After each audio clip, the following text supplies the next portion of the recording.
কি আর করার, আপুর কথা মতো কান ধরে উঠতে বসতে লাগলাম। আপু রুমে গিয়ে জামা চেঞ্জ করে ময়লা জামা আমার সামনে দিয়ে রুমে চলে গেল। কান ধরা শেষ করে আপুর জামাগুলো নিয়ে ওয়াশরুমে চলে গেলাম। জামা পরিষ্কার করে ছাদের উপরে দিয়ে নিজে রুমে আসলাম। ওয়াশরুমে ঢুকে ফ্রেশ হয়ে কলেজে যাওয়ার জন্য রেডি হতে লাগলাম। আমি রাসেল, দুনিয়ায় আপন বলতে কেউ নেই। মা আমাকে জন্ম দেওয়ার 5 মাস পর অসুস্থ হয়ে মারা যায়। এরপর বাবা আমাকে লালন পালন করে। কোনো রকম এসএসসি পাশ করার পর আব্বু রোড দুর্ঘটনায় মারা যায়।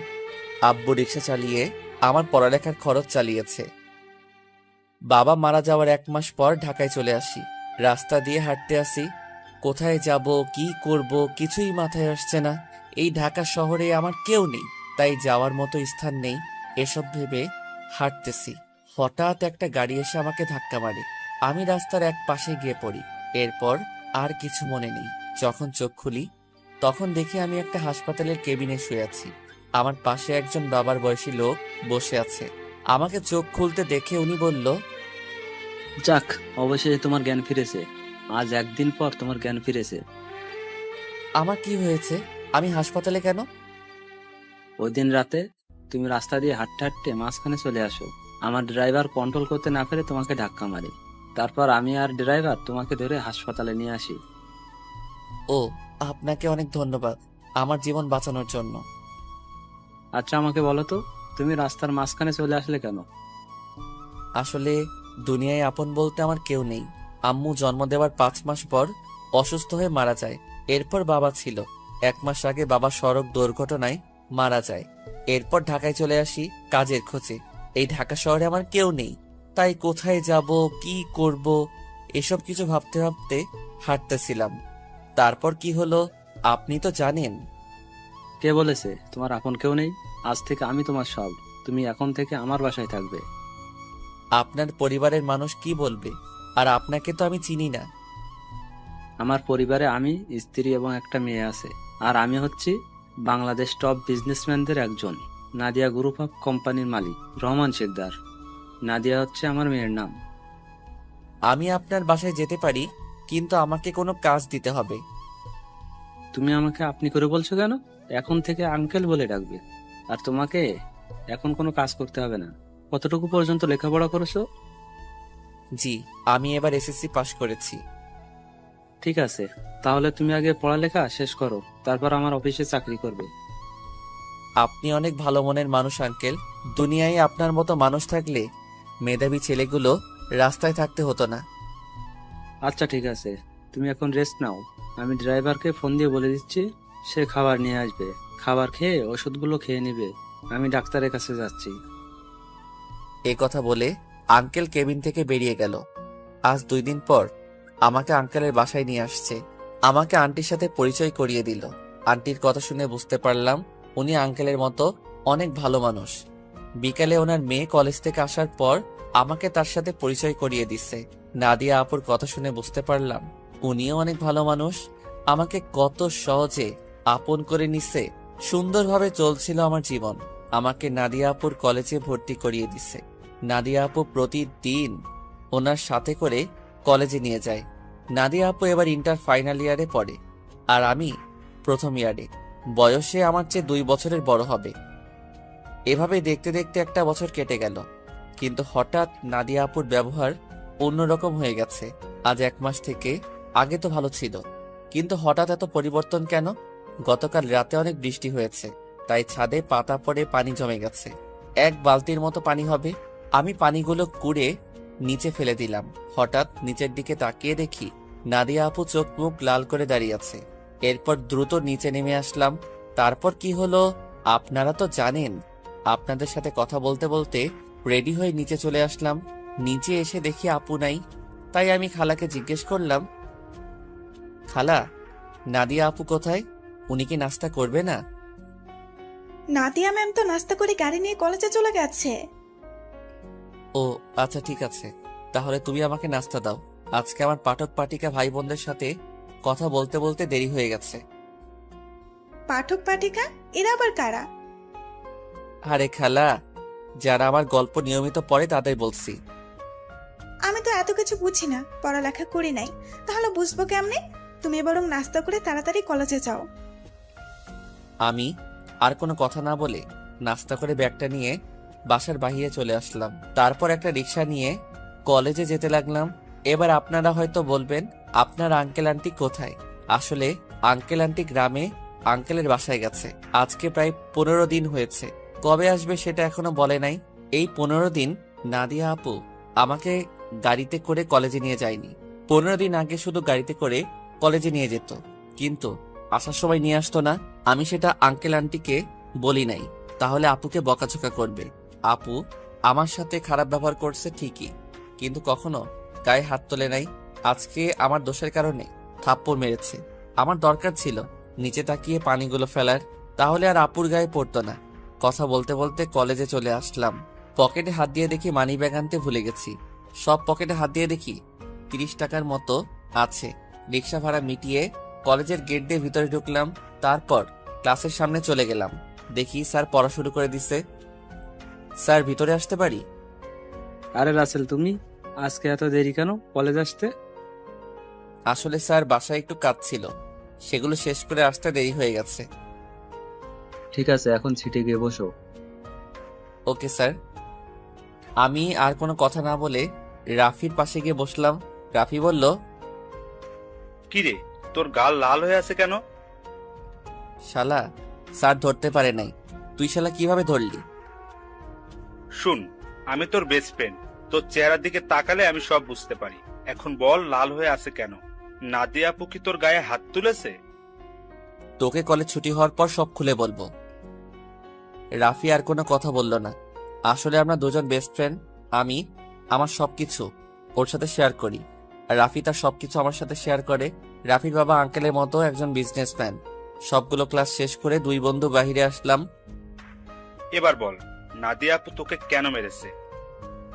আসলে আমি আজকে সকালে, তারপর সবকিছু খুলে বললাম। এজন্য বুঝি তোর গায়ে হাত তুলবে? হাত তো তুলেছে, আবার কান ধরে উঠবাস করিয়েছে, জামা কাপড় পরিষ্কার করিয়েছে। আচ্ছা, এসব কথা বাদ দে। আমারই ভুল ছিল নিচে তাকিয়ে পানিগুলো ফেলার। ঠিক আছে, চল আজকে তোকে বাসায় নামিয়ে দিয়ে আসি। ঠিক আছে চল। না করলাম না, কারণ আমার কাছে টাকা নেই। রাফির কাছ থেকে অনেক টাকা নিয়েছি, আবার টাকা দিতে গেলে নেয় না। নিজের কাছে খারাপ লাগে টাকার কথা বলতে। কথা বলতে বলতে বাসায় চলে আসলাম। রাফি গাড়ি নিয়ে চলে গেল। আসার সময় আপুকে কলেজে দেখলাম না, মনে হয় কোথাও গেছে। বাসার ভিতরে ঢুকে কলিং বেল চাপ দিলাম। খালা এসে দরজা খুলে দিল। আমি খালাকে বললাম, খালা, নাদিয়া আপু কি বাসায় আছে? তুমি যাওয়ার 30 মিনিট পর বাসায় চলে এসেছে, এখনো রুমে আছে। দেখে মনে হচ্ছে মন খারাপ। ঠিক আছে খালা, আমি রুমে গেলাম। আমি ফ্রেশ হয়ে আসছি, তুমি টেবিলে খাবার দাও। ঠিক আছে, যাও। আমি রুমে এসে ব্যাগটা টেবিলের উপর রেখে ওয়াশরুমে চলে গেলাম। ফ্রেশ হয়ে একটা জামা গায়ে দিয়ে নিচে চলে আসলাম। দেখি নাদিয়া আপু আসে নাই, তাই আমি আপুর রুমের সামনে দাঁড়িয়ে বললাম, আপু দরজাটা খোলো। কেন, কি হয়েছে? খাবার খেতে আসো। সেই সকালে রুমে ঢুকে বসে আছো, কি হয়েছে তোমার? আমার কিছু হয়নি, তুই এখন যা, আমাকে একা থাকতে দে। আপু প্লিজ দরজাটা খোলো, তোমার সাথে আমার কিছু কথা আছে। নাদিয়া আপু আর কোনো কথা না বলে দরজা খুলে দিয়ে বিছানায় গিয়ে বসলো। আমাকে বলল, বল, কি কথা বলবি? আপু তুই সকালের ওটা নিয়ে আমার উপর রেগে আছো। তোমার যদি শাস্তি দেওয়া কম হয় তাহলে তুমি আমাকে আরো শাস্তি দাও, আমি মাথা পেতে নিব। তারপরেও তুমি না খেয়ে থেকো না। নাদিয়া আপু আর কোনো কথা না বলে বিছানা থেকে উঠে এসে আমাকে জড়িয়ে ধরলো। তখন আপু বলল, তুই আমাকে ক্ষমা করে দে রাসেল, আমি তোর উপর রাগ করে নেই। আমি একটা ছেলেকে ভালোবাসি, কিন্তু ছেলেটা অন্য একটা মেয়েকে ভালোবাসে, তাই ওর উপরে রাগ করে তোর সাথে খারাপ ব্যবহার করছি। তুই আমাকে মাফ করে দে। আজকে তোর গায়ে হাত তুলে নিজের কাছে অনেক খারাপ লাগছে, তাই ক্লাস না করে বাসায় চলে আসি। আপু আমি কিছু মনে করি নাই। আমি জানি তোমার হয়তো কিছু হয়েছে, তাই তুমি আমার সাথে এরকম করছো। তুমি একটা বার ওই ছেলেটাকে দেখিয়ে দিও, আমি ওকে আবার তোমার কাছে নিয়ে আসবো। না রে, আর ও আমাকে ভালোবাসে না, ও আমার সাথে প্রেমের অভিনয় করছে। আমি সেটা বুঝতে পারি নাই। মন খারাপ করো না, দেখবে আস্তে আস্তে সব ঠিক হয়ে যাবে। তুমি ফ্রেশ হয়ে আসো, দুজনে একসাথে খাবার খাবো। ঠিক আছে, তুই বস, আমি ফ্রেশ হয়ে আসছি। নাদিয়া আপু ফ্রেশ হতে চলে গেল। আমি বিছানায় বসে আপুর মোবাইল টিপতে লাগলাম। গ্যালারিতে ঢুকে দেখি একটা ছেলের অনেকগুলো ছবি। তার মানে এই ছেলের সাথে প্রেম করত। ছেলেটা দেখতে অনেক সুন্দর। আমি ওই ছেলের কাছে কিছুই না। অবাক করার বিষয় হলো ওই ছেলের সাথে আপুর একটা ছবিও দেখলাম না। আমি মোবাইলটা বিছানায় রেখে দিলাম। কিছুক্ষণ পর আপু ওয়াশরুম থেকে বেরিয়ে আসলো। আমি তার দিকে তাকিয়ে মাথা নিচু করে ফেললাম। আপু মনে হয় বিষয়টা বুঝতে পেরেছে, তাই আপু বলল, আসলে আমার মনে ছিল না তুই যে আমার রুমে। আমি ওয়াশরুমে ঢুকে জামা কাপড় গায়ে দিচ্ছি। ওয়াশরুমে যেতে হবে না, আমি নিচে যাচ্ছি, তুমি জামা কাপড় গায়ে দিয়ে আসো। এ কথা বলে আমি আপুর রুম থেকে বেরিয়ে নিচে চলে আসলাম। কিছুক্ষণ পর আপু জামা গায়ে দিয়ে নিচে চলে আসলো। একটা কথা আপনাদেরকে বলে দেই, আমি নাদিয়াকে নিজের বড় আপুর মতো জানি। দুজনে একসাথে খাবার খেতে লাগলাম। খাবার খেয়ে যে যার রুমে চলে আসলাম। বিছানায় শুয়ে মোবাইল হাতে নিয়ে রাফিকে ফোন দিয়ে সবকিছু খুলে বললাম। তারপর আরো কিছুক্ষণ কথা বলে ঘুমিয়ে গেলাম। সকালে হঠাৎ কে যেন আমার গায়ে পানি মেরে ভিজিয়ে দিল। আমি এক লাফে উঠে গেলাম। সামনে তাকিয়ে দেখি নাদিয়া আপু হাতে বালতি নিয়ে দাঁড়িয়ে দাঁড়িয়ে হাসতে আসছে। তার মানে এটা আপুর কাজ। তখন আমি আপুকে বললাম, আপু তুমি এটা কি করলে? আমার গায়ে পানি দিলে কেন? তোকে সেই সকাল থেকে ডাকছি, তোর ওঠার খবর নেই, তাই বাধ্য হয়ে তোর গায়ে পানি মারছি। তাই বলে তুমি পানি মারবে? দেখো পুরো শরীর ভিজে গেছে। ভালো হয়েছে, এখন কথা না বলে গোসল করে রেডি হয়ে নিচে আয়। ঠিক আছে, কিন্তু আজকে হঠাৎ আমাকে ডাকতে আসলে কেন? হঠাৎ কোথায়, 1 মাস তোকে ডাকি নাই। এর আগে তো প্রতিদিন সকালে তোকে ডেকে তুলছি। আর কি কারণে তোকে 1 মাস ডাকি নাই সেটা তুই ভালো করে জানিস। ঠিক আছে তুমি যাও, আমি ফ্রেশ হয়ে আসছি। তাড়াতাড়ি আয়। বলে নাদিয়া আপু রুম থেকে বেরিয়ে গেল। আমি দাঁড়িয়ে না থেকে ওয়াশরুমে ঢুকে গোসল করে রেডি হয়ে কলেজের ব্যাগটা কাঁধে নিয়ে নিচে চলে আসলাম। কিছুক্ষণ পর আপু আসলো। দুজনে একসাথে নাস্তা করে গাড়ি নিয়ে কথা বলতে বলতে কলেজে চলে আসলাম। আপু গাড়ি পার্কিং করে বলল, তোর ক্লাস শেষ হলে আমার জন্য অপেক্ষা করবি, দুজনে একসাথে বাসায় যাব। ওকে ঠিক আছে। আপু আর কোনো কথা না বলে তার ক্লাসে চলে গেল। হঠাৎ পিছন থেকে রাফি বলল, কিরে, কেমন আছিস? এই তো ভালো আছি, তুই কেমন আছিস? আমিও ভালো আছি। আজকে তাহলে আপু তোকে কলেজে নিয়ে আসলো? আপু এখন আগের মতো হয়ে গেছে। এতদিন একটা ছেলের কারণে আমার সাথে খারাপ ব্যবহার করছে। ওই শালাকে যদি সামনে পাইতাম তাহলে অবস্থা খারাপ করে দিতাম। ওসব কথা বাদ দে, এখন ক্লাসে চল। ঠিক আছে, চল। আমি আর রাফি ক্লাসে চলে আসলাম। কিছুক্ষণ পর স্যার ক্লাসে আসলো। সবগুলো ক্লাস শেষ করে আমি আর রাফি বাহিরে চলে আসলাম। রাফি তাহলে তুই বাসায় যা, আমি আপুর জন্য অপেক্ষা করছি। দুজনে একসাথে বাসায় যাব। ওকে ঠিক আছে। রাফি আমার থেকে বিদায় নিয়ে চলে গেল। আমি আপুর জন্য অপেক্ষা করতে লাগলাম। কিছুক্ষণ পর দেখি আপু তার বান্ধবীদের সাথে ক্লাস থেকে বেরিয়ে আসতেছে। আমাকে দেখে তার বান্ধবীদের বিদায় আমার সামনে আসলো। কিরে, কোন সময় তোর ক্লাস শেষ হয়েছে? এই তো 30 মিনিট আগে। ও, আমার একটা এক্সট্রা ক্লাস ছিল, তাই আসতে একটু দেরি হয়ে গেছে। কোনো সমস্যা নেই, তুমি গাড়ি নিয়ে আসো। তুই দাঁড়া, আমি গাড়ি নিয়ে আসছি। আপু গাড়ি নিয়ে আমার সামনে আসলো। তারপর আপুর সাথে সামনের সিটে বসলাম। দুজনে কথা বলতে বলতে বাসায় চলে আসলাম। আপু তার রুমে চলে গেল, আমি আমার রুমে চলে আসলাম। ফ্রেশ হয়ে নিচে এসে আপু আর আমি একসাথে খাবার খেয়ে রুমে চলে আসলাম। দেখতে দেখতে 1 মাস চলে গেল। এখন আপুর সাথে আগের থেকে অনেক ফ্রি হয়ে গেছি। এখন আপু আমার সব সময় খেয়াল রাখে, কলেজে কোনো মেয়ের সাথে কথা বলতে দেয় না, আমাকে শাসনের উপর রাখে। আপুর এসব আমার অনেক ভালো লাগে। আমি আপুকে কিছু বলি না। এখন ওই ছেলের কথা আপু একদম মাথা থেকে ঝেড়ে ফেলে দিচ্ছে। আমার সাথে সব সময় দুষ্টুমি করে, বড় বোন হিসেবে ছোট ভাইয়ের সাথে করতে পারে। আমি আপুকে সব সময় নিজের বড় বোনের চোখে দেখি। আঙ্কেল আন্টি তারা বাসায় চলে এসেছে। আঙ্কেল এখন আগের মতো অফিস দেখাশোনা করে। আমাদের কলেজ আজকে 1 মাসের জন্য ছুটি দিয়েছে, কারণ কলেজে নতুন করে রং লাগাবে, তাই 1 মাস কলেজ বন্ধ থাকবে। রাতে সবাই একসাথে খাবার খাচ্ছি, তখন আঙ্কেল বলল, শুনেছি তোদের কলেজ নাকি 1 মাসের জন্য বন্ধ থাকবে। আব্বু কলেজে কিছু কাজ করবে তাই বন্ধ দিয়েছে। তাহলে তুই আর রাসেল তোর নানা বাড়ি থেকে কিছুদিন ঘুরে আয়। সবসময় তো দুইজনই বাসায় থাকিস, কোথাও যাস না। আমি না হয় যাব, কিন্তু রাসেল কি আমার সাথে যাবে? রাসেল যাবে না কেন? আসলে আন্টি, আমার বাসা থেকে বাইরে কোথাও ঘুরতে যেতে ভালো লাগে না। এটা তো আর অন্য কোথাও না, আমার শ্বশুর বাড়ি যেতে বলছি। রাসেল আমার সাথে না গেলে আমিও কোথাও যাব না। ঠিক আছে আপু, আমি তোমার সাথে যাব। এবার খুশি? অনেক খুশি। তাহলে কালকে সকালে তোরা দুজনে রওনা দে। এখন রুমে গিয়ে জামা কাপড় গুছিয়ে রাখ। আর তোরা কি গাড়ি নিয়ে যাবি? না আব্বু, আমরা বাসে করে যাব। ঠিক আছে, তোরা যেটা ভালো বুঝিস। কেউ আর কোনো কথা না বলে খাবার খেতে লাগলো। আমি খাবার খেয়ে রুমে চলে আসলাম। রুমে এসে জামা কাপড় গুছিয়ে রাখলাম। তারপর বিছানায় শুয়ে মোবাইল টিপতে টিপতে ঘুমিয়ে পড়লাম। পরের দিন সকালে আপু এসে আমাকে ডেকে তুললো। আমাকে রেডি হতে বলে তার রুমে চলে গেল। আমি ওয়াশরুমে ঢুকে ফ্রেশ হয়ে রেডি হয়ে জামা কাপড় আর ব্যাগটা নিয়ে নিচে চলে আসলাম। নাস্তার টেবিলে দেখে আঙ্কেল আন্টি। আমি একটা চেয়ার টেনে বসলাম।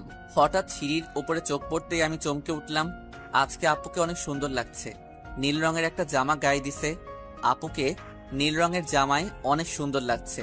আপু আমার সামনে এসে বলল, কি রে, তুই এভাবে হ্যাবলার মতো আমার দিকে তাকিয়ে আছিস কেন? এই আপু, আমাকে হ্যাবলা বলবে না। আমি কিন্তু তোমার থেকে অনেক সুন্দর আছি। আর আজকে তোমাকে নীল রঙের জামায় অনেক সুন্দর লাগছে। বাবা, যে না চেহারা, আবার বলে আমার থেকে ওর চেহারা সুন্দর। যা, একটু তোমার রূপের প্রশংসা করলাম, এখন থেকে আর করব না। তোমাকে পুরো পেতনির মতো লাগছে। কি বললি? আমাকে পেতনির মতো লাগছে? প্রথমে প্রশংসা করলাম, কোনো দাম পেলাম না, তাই তোমাকে পেতনি বললাম। আজকে তোকে আমি মেরেই ফেলবো। তোরা কি শয়তানি করবি নাকি নাস্তা করে বেরিয়ে পড়বি? আব্বু তুমি দেখো না, রাসেল আমাকে পেতনি বলছে। ও তো ছোট, তাই তোর সাথে দুষ্টামি করছে। এখন কথা না বলে নাস্তা করে বেরিয়ে পড়। নাদিয়া আপু আমার দিকে তাকিয়ে একটা ভেঞ্চি মেরে একটা চেয়ার টেনে বসে পড়ল। সবাই নাস্তা করতে লাগলাম। নাস্তা খাওয়া শেষ করে আঙ্কেল আন্টির কাছে বলে বাসা থেকে বেরিয়ে আসলাম। তারপর গাড়িতে করে বাস কাউন্টারে চলে আসলাম। ড্রাইভার আমাদের বাস কাউন্টারে নামিয়ে দিয়ে চলে গেল। আসার সময় আঙ্কেল আমার পকেটে কিছু টাকা ঢুকিয়ে দিল। তাই বাস কাউন্টারে গিয়ে টিকিটের জন্য টাকা বের করতে গিয়ে দেখি 15 থেকে 20 হাজারের মতো হবে। আমি 2টা টিকিট নিলাম। তারপর টিকিট নিয়ে দুজনে বাসে উঠলাম। দুজনের একসাথে সিট। বাস 20 মিনিট পর ছেড়ে দিল। এই দেখছেন আমি কেমন মানুষ। নাদিয়া আপুর নানার বাড়ির কথা বলতে ভুলে গেছি। আপুর নানার বাড়ি যশোরে। আমি কখনো যাইনি, কিন্তু আপুকে একবার যেতে দেখেছি, তাই আপু সব চিনে। শোন, নানার বাড়িতে গিয়ে কোনো মেয়ের সাথে কথা বলতে পারবি না, আর রিয়ার থেকে দূরে দূরে থাকবি। আমি কি আর কখনো তোমার নানার বাড়ি গেছি? আমি তো কাউকে চিনি না। আর এই রিয়াটাকে? রিয়া হচ্ছে আমার মামাতো বোন, ও তোর সেম ক্লাসে পড়ে। ঠিক আছে, কিন্তু ও যদি আমার সাথে কথা বলতে আসে তখন কি করব? তুই বলবি না। আমি যদি না কথা বলি তাহলে বলবে আমি বোবা, আর না হয় বলবে আমি বেশি ভাব দেখাই। কথা বলবি, কিন্তু বেশি কথা বলতে পারবি না। ঠিক আছে। আমি মনে মনে বললাম, আগে তো রিয়া মেয়েটাকে একবার দেখি, পছন্দ হলে তার সাথে প্রেম করব। এই নাদিয়া আপুর জন্য আজ পর্যন্ত কোনো মেয়ের সাথে প্রেম করতে পারলাম না।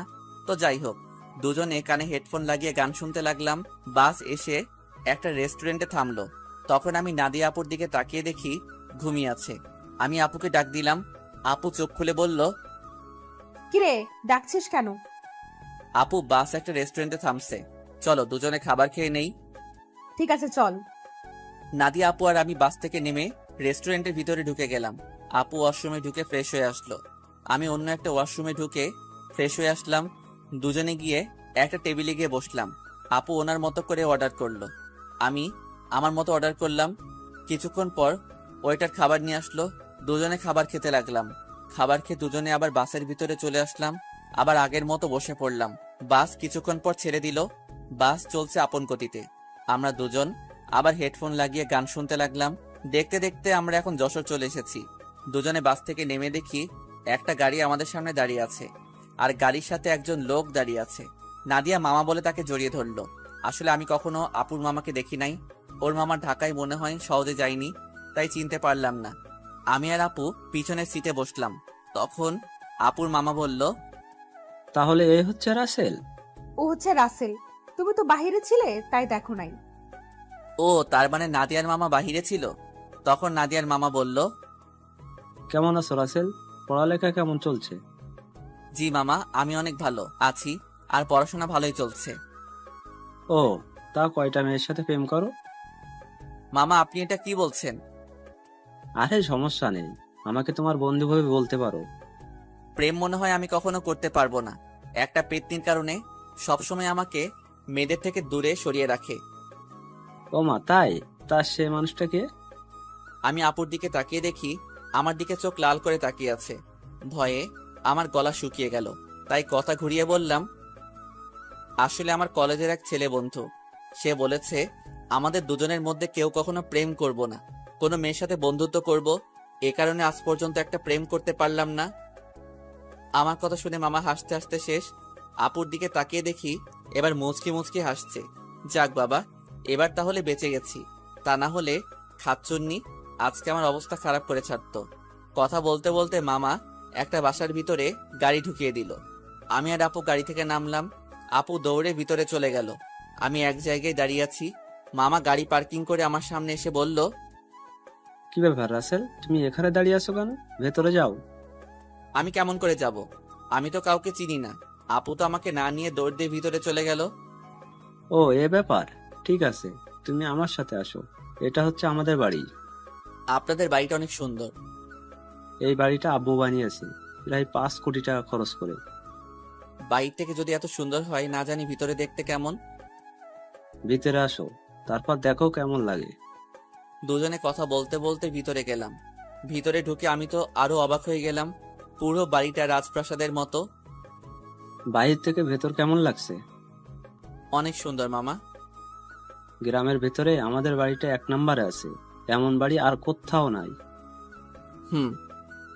ঠিক আছে, তুমি ওপরে গিয়ে ডান হাতের পাশের রুমে চলে যাও। যতদিন এই বাড়িতে থাকবে ততদিন ওই রুমেই থাকবে। ওকে, ঠিক আছে মামা। এই বলে আমি সিঁড়ি বেয়ে উপরে উঠলাম। তারপর হাতের ডান পাশের রুমে ঢুকে গেলাম। ভিতরে ঢুকে দেখি রুমটা অনেক সুন্দর। আমি কাঁধের ব্যাগটা বিছানায় রেখে জামা কাপড় বের করে ওয়াশরুমে ঢুকে গেলাম। গোসল করে একটা জামা গায়ে দিয়ে রুম থেকে বেরিয়ে আসতেই কারোর সাথে ধাক্কা খেয়ে নিচে পড়ে গেলাম। নিচে তাকিয়ে দেখি আমি একটা মেয়ের গায়ের উপর পড়ে আছি। মেয়েটা দেখতে খুবই সুন্দর, যে কোনো ছেলে দেখলে প্রেমে পড়ে যাবে। তো যাই হোক, আমি তাড়াতাড়ি মেয়েটার উপর থেকে উঠে গেলাম।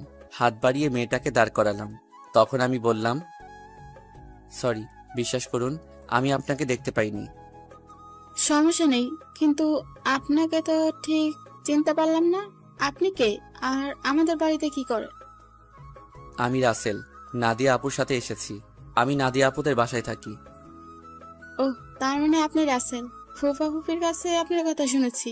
আমি রিয়া, নাদিয়া আপুর মামাতো বোন। ও, তার মানে আপু আসার সময় আপনার কথা বলছে? নাদিয়া আপু আপনাকে আমার ব্যাপারে কি বলছে? তেমন কিছু না, বলছে আপনি নাকি আমার সেম ইয়ারে পড়েন। বাকিটা বললাম না, শুনলে রিয়া কষ্ট পাবে, তাই ওই কথা বললাম না। তখন রিয়া বলল, ও, তার মানে আপনি আমার সেম ইয়ারে পড়েন। তাহলে আমরা আপনি করে বলছি কেন? আমরা তোর নাম এবং তুই করে বলতে পারি। ঠিক আছে, এখন থেকে তুই করে বলবো। এখন চলো নিচে যাই। আসার পর তোর আম্মুর সাথে কথা বলি নাই এবং তোর দাদা দাদির সাথে দেখা করি নাই। ঠিক আছে, চল। আমি আর রিয়া দুজনে নিচে চলে আসলাম। আপুর দিকে তাকিয়ে দেখি আমার দিকে চোখ লাল করে তাকিয়ে আছে, মনে হয় আমাকে গিলে খাবে। আসসালামু আলাইকুম মামি, কেমন আছো তুমি? আমি ভালো আছি, তুমি কেমন আছো? আমাদের বাসায় তো কখনো আসো নাই, তোমাকে অনেকবার বলছি আসার জন্য। আমি ভালো আছি মামি। আসলে মামি, আমার বাসা থেকে কোথাও যেতে ভালো লাগে না। আপু আমাকে নিয়ে এসেছে। নাদিয়া যদি না বলতো তাহলে বুঝি আসতে না? আসলে তেমন কিছু না মামি। আচ্ছা, এসব কথা বাদ দাও তো। এখন বলো, নানা নানি কোথায়? তাদের তো দেখছি না। আসলে আব্বু আম্মুকে নিয়ে তার ভাইয়ের বাসায় বেড়াতে গেছে। বুড়ো বয়সে ঘুরতে গেছে তারা? বুড়ো হলে বুঝি যেতে পারে না? আমি সেটা বলি নাই, মানে তাদের ভালোবাসা বুড়ো বয়সে এখনো আছে। এত কথা না বলে খাবার খা। খাবার খেয়ে তুই আমার রুমে আসবি, তোর সাথে আমার কথা আছে। ঠিক আছে আপু। আর কোনো কথা না, খাবার খেয়ে নিচের রুমে চলে আসলাম। কিছুক্ষণ রেস্ট নিয়ে আপু রুমের সামনে গিয়ে বললাম, আপু ভিতরে আসবো? আয় বস। আমি ভিতরে ঢুকে দেখি আপুর চোখ দিয়ে পানি পড়ছে। তখন আমি আপুকে বললাম, আপু তোমার কি হয়েছে? তোমার চোখ দেখে বোঝা যাচ্ছে তুমি মনে হয় কান্না করছো। তোকে আসার সময় কি বলছি তোর মনে নেই? তুই রিয়ার সাথে কথা বলছিস কেন? বারে, কথা বললে সমস্যা কোথায়? তোমাকে বলছি না আমি বেশি কথা বলবো না। ঠিক আছে, তুই এখন আমার রুম থেকে কোথাও যাবি না, আমার রুমে বসে থাকবি। আপু, পুরোটা রাস্তায় জার্নি করে আসছি, তাই ভাবছি একটা ঘুম দিমু। তাহলে আমার রুমে ঘুমিয়ে পড়, তোর রুমে যাওয়া লাগবে না। যদি বাড়ির মানুষ অন্য কিছু ভাবে তখন কি হবে? এই বাসার সবাই জানে আমি তোর থেকে বড়, তাহলে অন্য কিছু ভাববে না। কথা না বলে ঘুমিয়ে পড়। আমি আর কোনো কথা না বলে আপুর বিছানায় ঘুমিয়ে পড়লাম। এবার আপনাদের কিছু কথা বলি। আসলে নানা নানি এবং মামি অনেকবার ঢাকায় গেছে, তাই ওদের চিনি। কিন্তু রিয়া কখনো ঢাকায় যায়নি, আর কেন যায় না সেটা আমি বলতে পারবো না।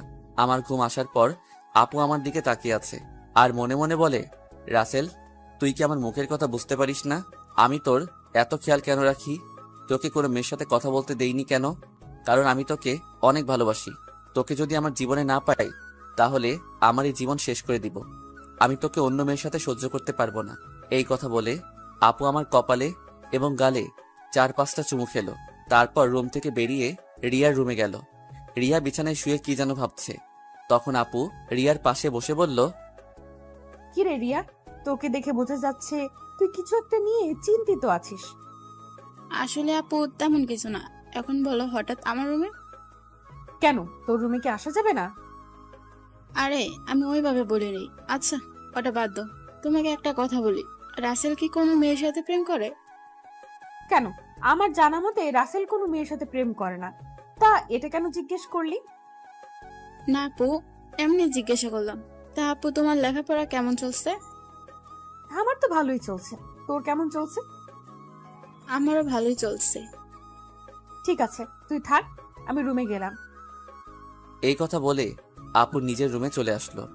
আর এদিকে রিয়া ভাবছে, তাহলে আমার লাইন ক্লিয়ার, আমি রাসেলকে আমার করে নিব।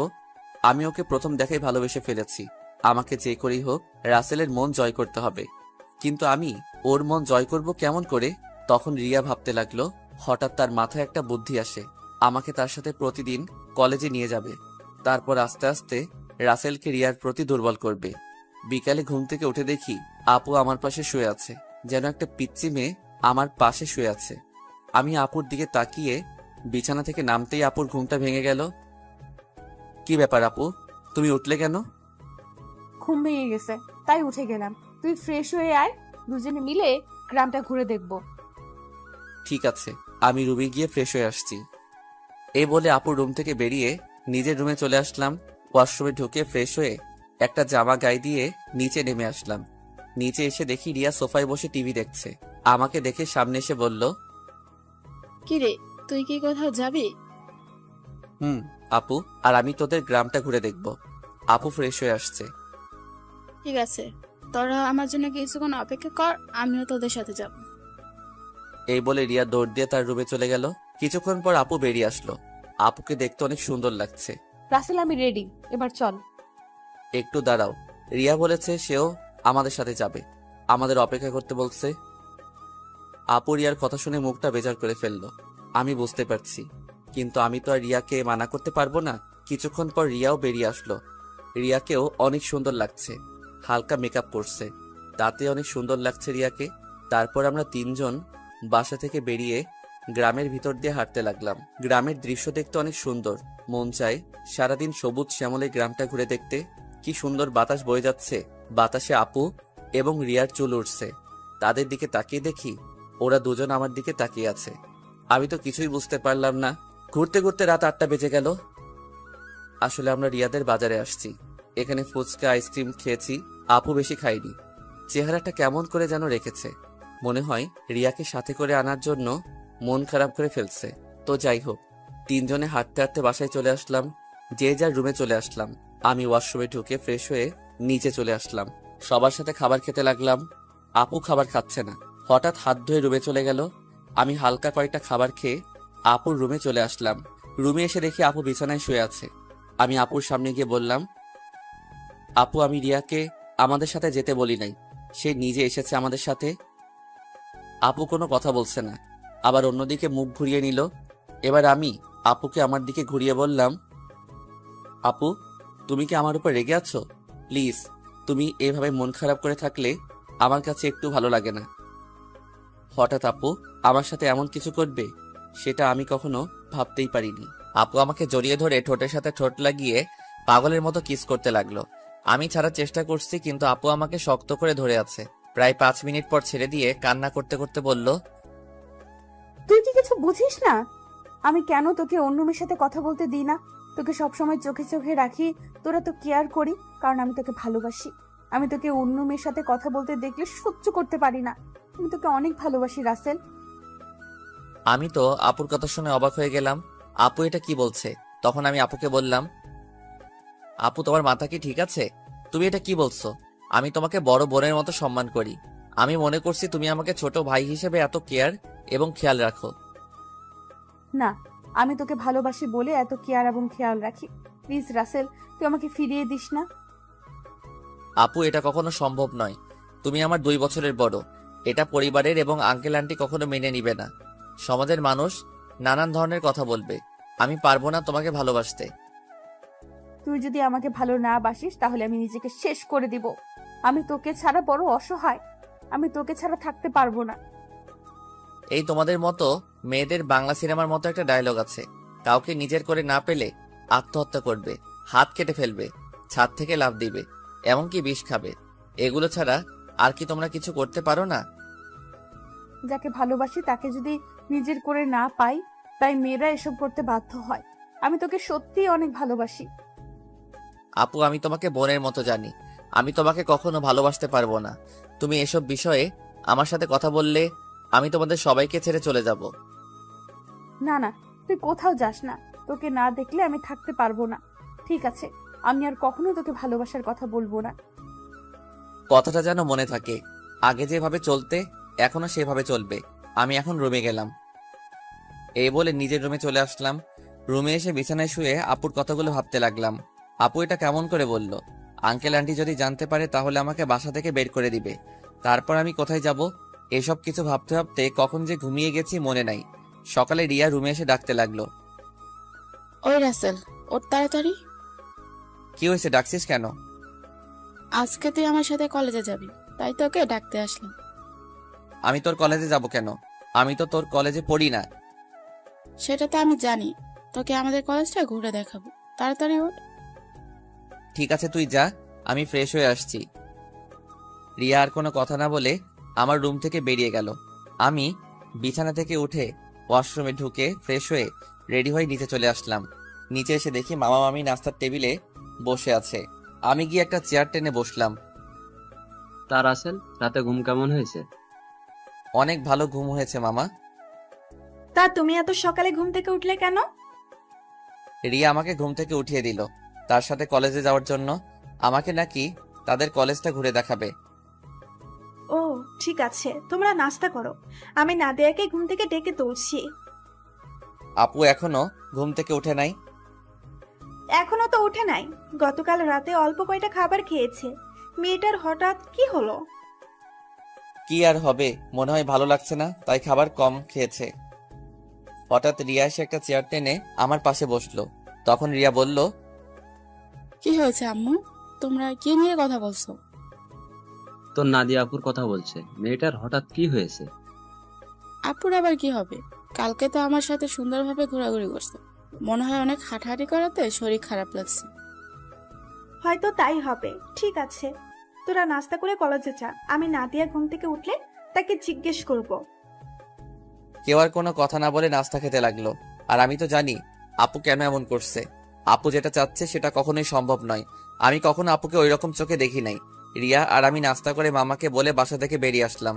তখন রিয়া বলল, আচ্ছা রাসেল, দেখ তো আমাকে কেমন লাগছে। আমি তো এতক্ষণ রিয়ার দিকে খেয়াল করি নাই। আজকে রিয়াকে অনেক সুন্দর লাগছে। রিয়ার সৌন্দর্য ফুটে তুলছে তার ঠোঁটের পাশের তিলটাই। তখন আমি বললাম, আজকে তোকে অনেক সুন্দর লাগছে। যে কোনো ছেলে দেখলে প্রেমে পড়ে যাবে। কোনো ছেলে পড়ার দরকার নেই, তুই পড়লেই হবে। ওই বিড়বিড় করে কি বলছিস?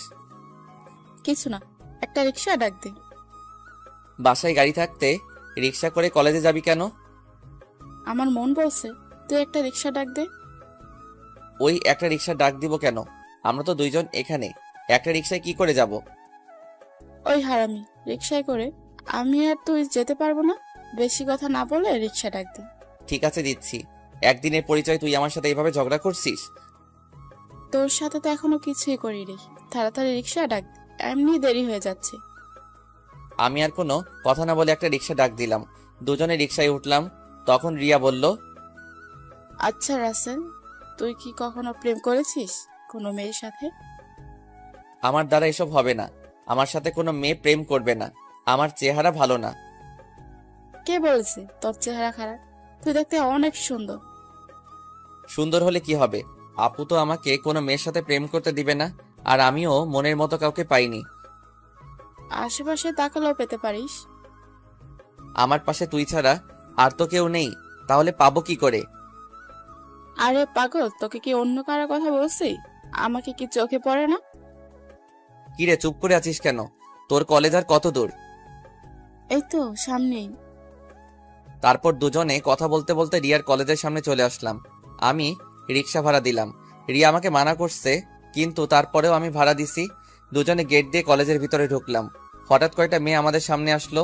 তাদের একটা মেয়ে বলল, কিরে রিয়া, তোর সাথে উনি কে? আগে তো কখনো দেখিনি। আরে আমার মনে হয় কি আমাদের রিয়ার বয়ফ্রেন্ড। দেখতে কিন্তু অনেক সুন্দর। যদি রিয়ার আগে আমি দেখতাম তাহলে ওর সাথে প্রেম করতাম। ওই, তোরা কি চুপ করবি? ঋতু মিতু, তোরাও জানিস ওকে? ও হচ্ছে আমার ফুফাতো ভাই রাসেল। তুই তো কখনো আমাদের তোর ফুফাতো ভাইয়ের কথা বলিস নাই। আমি যদি জানতাম আমার ফুফাতো ভাই আছে, তাহলে তো তোদের অবশ্যই বলতাম। তোরা তো আমার ফুফাতো বোন নাদিয়া আপুকে চিনিস, ওনার ছোট বোন। ও আচ্ছা, তা ভাইয়া কেমন আছেন? আমি এতক্ষণ ওদের কথা শুনে মাথা নিচু করে রাখলাম। আর রিয়ার কথা শুনে তো আমি আরো অবাক হয়ে গেলাম। সে ওদের সত্যিটা বলে নাই। তখন আমি বললাম, প্রথম কথা হচ্ছে, আমাকে ভাইয়া বলে ডাকা যাবে না। আমি তোমাদের সাথে সেম ইয়ারে পড়ি। আর আলহামদুলিল্লাহ আমি আছি। আপনারা সবাই কেমন আছেন? যেহেতু আমাদের সাথে পড়েন, তাহলে আমাদের আপনি না তুই করে বলবেন। আমরাও ভালো আছি। ঠিক আছে, পরে কথা বলা যাবে, এখন চল ক্লাসে। আমি বলি কি, তোরা ক্লাসে যা, আমি বাসায় চলে যাই। আমি এখান থেকে কি করব? তুই আমাদের সাথে ক্লাসে যাবি? যদি তোদের স্যার এবং ছাত্রছাত্রী কিছু বলে? তাও কথা ঠিক। আচ্ছা, তাহলে তুই বাসায় চলে যা, দুপুর 1টার সময় আমাকে এসে নিয়ে যাস। আমি ঠিক আছে বলে কলেজ থেকে বেরিয়ে একটা রিক্সা নিয়ে বাসায় চলে আসলাম। বাসায় কলিং বেল চাপ দেওয়ার পর মামি এসে দরজা খুলে দিল। আমাকে দেখে বলল, কি ব্যাপার রাসেল, তুমি চলে আসলে কেন? আমি কলেজে থেকে কি করব, তাই চলে আসলাম। রিয়া বলেছে তাকে দুপুরে গিয়ে নিয়ে আসতে। ও ঠিক আছে, তুমি রুমে যাও। আমি তোমার জন্য উপরে কফি নিয়ে আসছি। আমি এখন কফি খাবো না। আপু কি ঘুম থেকে উঠেছে? নাস্তা করে এখন আর রুমে আছে। ঠিক আছে। আমি আপুর রুমে গেলাম বলে ভিতরে ঢুকে আপুর রুমে চলে গেলাম। আপুর রুমে এসে দেখি কার সাথে যেন মোবাইলে হেসে হেসে কথা বলছে। আমাকে দেখে ফোনটা কেটে দিল। তখন বলল, তুই আবার রুমে কেন এসেছিস? আমি তোমার রুমে আসলে সমস্যা কোথায়? আর তুমি কার সাথে কথা বলছো? সেটা কি তোকে বলতে হবে? আপু, তুমি আমার সাথে এইভাবে কথা বলছো কেন? তোর সাথে আমার কথা বলতে ভালো লাগছে না। তুই আমার রুম থেকে বেরিয়ে যা। আমি আর কোনো কথা না বলে আপুর রুম থেকে বেরিয়ে আমার রুমে চলে আসলাম। বিছানায় বসে ভাবতে লাগলাম, আপুর হঠাৎ কি হলো? আমার মনে হয় তার ভালোবাসা অ্যাকসেপ্ট না করার কারণে আমার উপর রেগে আছে। আপুর এমন কথাই কেন জানি আমার অনেক খারাপ লাগছে। পরে ভাবলাম, রাগ করলে করুক, কিছুদিন পর এমনি ঠিক হয়ে যাবে। আর কিছু না ভেবে একটা ঘুম দিলাম। দুপুরের দিকে ঘুম থেকে উঠে দেখি একটা বাজার 10 মিনিট বাকি আছে। তাই কোনো রকম ফ্রেশ হয়ে মামিকে বাসা থেকে বেরিয়ে একটা রিক্সা নিয়ে রিয়ার কলেজের সামনে চলে আসলাম। কলেজের সামনে এসে দেখি রিয়া তার বান্ধবীদের সাথে বাহিরে দাঁড়িয়ে আছে। আমাকে দেখে ঋতু আর মিতুর থেকে বিদায় নিয়ে আমার সাথে রিক্সায় উঠে বসলো। তোর আসতে লেট হলো কেন? আসলে কলেজ থেকে গিয়ে ঘুমিয়ে পড়ছি। উঠতে একটু দেরি হয়ে গেছে, তাই আসতে একটু দেরি হয়েছে। ওহ। তারপর দুজনে কথা বলতে বলতে বাসায় চলে আসলাম। এবার রিয়া আমাকে রিক্সা ভাড়া দিতে দিল না। রিয়া এবার রিক্সা ভাড়া দিল। তারপর দুজনে বাসার ভিতরে ঢুকিয়ে যে যার রুমে চলে গেলাম। দেখতে দেখতে 10টা দিন চলে গেল। রিয়া আর তার বান্ধবীদের সাথে ভালো বন্ধুত্ব হয়েছে, কিন্তু আপু আমার সাথে ঠিকভাবে কথা বলে না। সব সময় কার সাথে যেন ফোনে হেসে হেসে কথা বলে। আপুর এড়িয়ে চলা আমার অনেক খারাপ লাগে। এখন কেন জানি আপু ফোনে কারোর সাথে হেসে হেসে কথা বললে আমার কেমন জানি লাগে। রাতে সবাই মিলে খাবার খেতে লাগলাম। তখন নাদিয়া আপু বলল, মামা মামি আমি কালকে ঢাকায় ফিরে যাব, আমার জরুরি কাজ আছে। তুই যাবি মানে? তাহলে রাসেল কি করবে? ও যাবে কিনা সেটা বলতে পারো। রাসেল, তুমি কি বলো? নাদিয়ার সাথে কি তুমি যাবে, নাকি তুমি আরো কিছুদিন থাকবে? না মামা মামি, আমিও আপুর সাথে কালকে চলে যাব। আমি থেকে কি করব? তাহলে ঠিক আছে। তা গাড়ি নিয়ে যাবে নাকি বাসে করে যাবে? না মামা, আমরা বাসে করে যাব। তুমি ড্রাইভারকে বলে দিও আমাদের বাস কাউন্টারে নামিয়ে দিয়ে আসতে। ঠিক আছে। হঠাৎ রিয়ার আবার কি হলো? ও খাবার না খেয়ে রুমে চলে গেল কেন? সেটা আমি বলবো কেমন করে?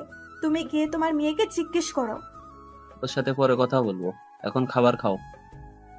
সবাই খাবার খেতে লাগলো। আমি খাবার খেয়ে রুমে চলে আসলাম। রুমে এসে দেখি টেবিলের উপর একটা কাগজ, লেখা আছে, রাসেল তুই একটু ছাদে আয়, আমি রিয়া, তোর সাথে কিছু কথা আছে। রিয়া হঠাৎ আমাকে ছাদে যেতে বলল কেন?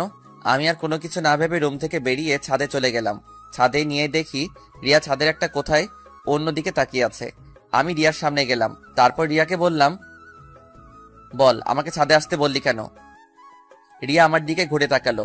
রিয়ার চোখ দেখি লাল হয়ে আছে, মনে হয় কান্না করছে। রিয়া বলল, রাসেল, আমি তোকে কিছু কথা বলতে চাই, প্লিজ তুই না করিস না। কি কথা আগে সেটা বল। তারপর রিয়া আমাকে যে কথা বলল সে কথা কখনো আমি রিয়ার থেকে আশা করি নাই। রিয়া এ কথা কিভাবে বলতে পারলো? রাসেল, আমি তোকে প্রথম যেদিন আমাদের বাসায় দেখি, তোর সাথে ধাক্কা খাই, সেদিন থেকে আমি তোকে ভালোবেসে ফেলেছি। আমি মনে করেছি আরো কিছুদিন পর তোকে ভালোবাসার কথা বলবো, কিন্তু যখন শুনেছি তুই কালকে ঢাকায় ফিরে যাবি, তখন আমার মনটা অনেক খারাপ হয়ে যায়। আমি আর থাকতে পারলাম না, তাই তোকে ছাদে ডেকে ভালোবাসার কথা বললাম। সত্যি রাসেল, আমি তোকে অনেক ভালোবাসি। এ কথা বলে রিয়া আমাকে জড়িয়ে ধরলো। আমি রিয়াকে বন্ধু ছাড়া অন্য কিছু ভাবি নাই, তাই ওর সাথে এত ফ্রি হয়েছি। কিন্তু রিয়া যে আমাকে ভালোবাসার কথা বলবে তা আমি কখনো ভাবিনি। আমি রিয়াকে আমার থেকে ছেড়ে বললাম, দেখ রিয়া, আমি তোকে বন্ধু ছাড়া অন্য কিছু কখনো ভাবিনি। আমি তোকে ভালোবাসতে পারবো না। তুই প্লিজ রাগ করিস না। তুই আমার থেকে অনেক ভালো ছেলে পাবি। আমাকে তুই ভুলে যা। রিয়া আমার কথা শুনে জোরে জোরে কান্না করে দিল। তারপর রিয়া বলল, তুই কেন আমাকে ভালোবাসতে পারবি না? আমি কি দেখতে খারাপ? কেন ভালোবাসতে পারবো না সেটা আমি বলতে পারবো না। আর তুই দেখতে অনেক সুন্দর। ঠিক আছে, জোর করে তার ভালোবাসা পাওয়া যায় না, কিন্তু আমি তোকে কখনো ভুলতে পারবো না। তোকে আমি অনেক ভালোবেসে ফেলেছি। প্লিজ তুই পাগলামি করিস না। দেখবি তুই আমার থেকে ভালো ছেলে পাবি। ঠিক আছে, আমি রুমে গেলাম। এ কথা বলে রিয়া ছাদ থেকে নেমে গেল। এই কারণে মেয়েদের সাথে বন্ধুত্ব করি না। আমি আর কিছু না ভেবে ছাদ থেকে নেমে নিজের রুমে চলে গেলাম। বিছানায় শুয়ে পড়লাম। পরের দিন সবার থেকে বিদায় নিয়ে আমি আর আপু বেরিয়ে আসলাম। রিয়া আর আমার সামনে আসে নাই। ড্রাইভার আমাদের বাস কাউন্টারে নামিয়ে দিয়ে চলে গেল। আসার সময় আপু একটা কথাও বলে নাই আমার সাথে। আপুর এত পরিবর্তনে আমার অনেক খারাপ লাগছে। আপুর দুষ্টমিগুলো কেয়ার করা সবকিছু মিস করছি। আগে ঢাকায় ফিরে যাই, তারপর আপুর সাথে কথা বলবো।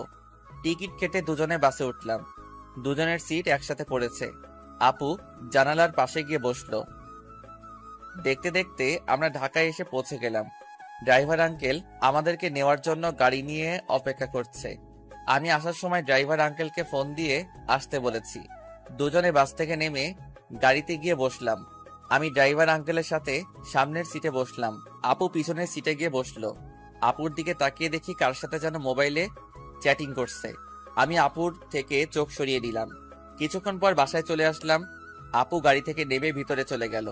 আমি জামা কাপড়ের ব্যাগ নিয়ে ভিতরে গেলাম।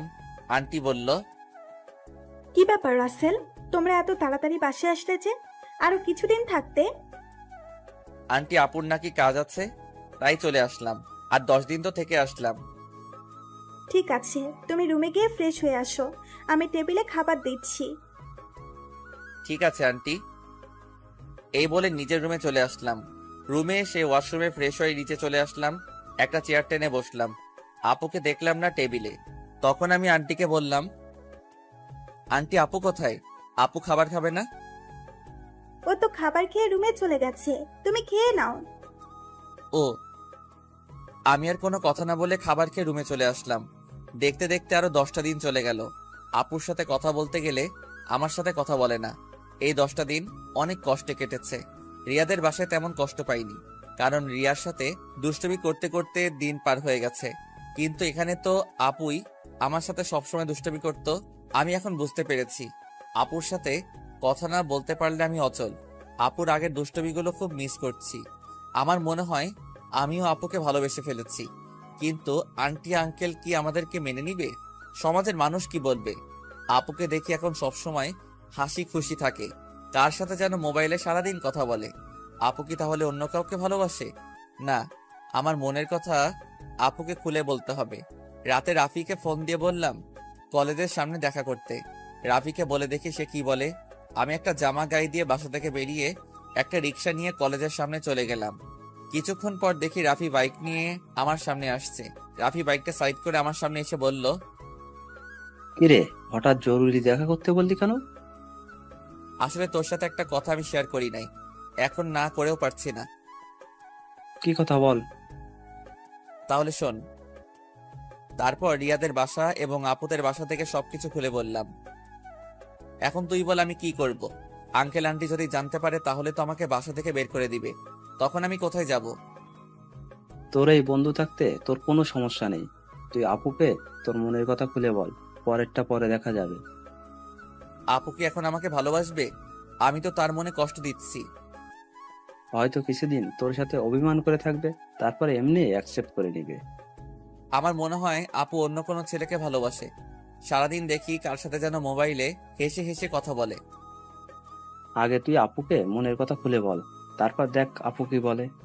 যদি রাজি না হয় তারপরেও তুই আপুর পিছনে লেগে থাকবি।